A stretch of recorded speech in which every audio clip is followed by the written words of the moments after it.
Aucun diplômé d'État ne peut être admis dans les écoles secondaires comme enseignant dans le Tanganyika.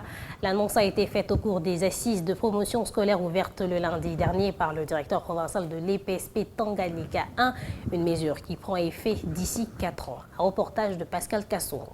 D'ici 4 ans, aucun diplômé d'État ne peut être admis dans les écoles secondaires comme enseignant. Le directeur provincial de l'EPSP Tanganyika 1 qui fait cette annonce s'est dit peine de constater que les écoles secondaires sont inondées par les enseignants sous-qualifiés au Tanganyika. En marge des assises de promotion scolaire ouvertes ce lundi au centre Néhéma par la ministre provinciale de l'Éducation, Moula Gempundu, Dieudonné Mounzé déclare accorder 4 ans aux enseignants sous-qualifiés de sa province éducationnelle en vue de chercher une qualification à l'Institut supérieur pédagogique ISP Kalemi.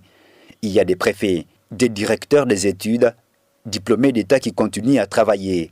Nous allons, sous peu, commencer à les faire remplacer par les qualifiés qui terminent à l'ISP Kalemi. Menace-t-il Dieudonné Mounzé Moutombo. C'est vraiment triste. Nous n'avons que des diplômés d'État dans les écoles secondaires. Or, ils sont tous des sous-qualifiés. Nous avons un institut supérieur pédagogique ici, sur place. Mais ceux-là qui terminent ne veulent pas y aller.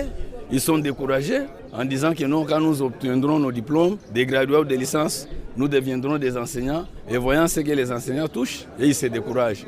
En tout cas, nous demandons à nos jeunes gens qui terminent, ou même à nos enseignants sous-qualifiés, les diplômés d'État, de tout faire parce que j'ai donné un moratoire de 4 ans. Si je suis toujours dans cette province éducationnelle, 4 ans après, aucun diplômé d'État ne sera dans une école secondaire comme professeur. Bon, ils vont partir, hein. Ils vont partir, on ne va pas les garder, ils sont sous-qualifiés.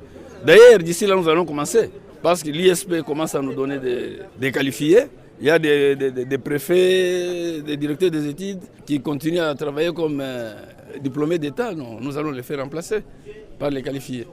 Notons que lors de la cérémonie de collation des grades et de clôture de l'année académique 2018-2019, dans son institution, le directeur général de l'ISP Kalemi avait indiqué qu'au terme d'une enquête menée dans la province du Tanganyika, seuls 606 enseignants sur 7559 sont qualifiés, soit moins de 10%, ce qui constitue une véritable entrave aux efforts consentis par le gouvernement de la RDC pour élever le niveau de l'éducation au pays.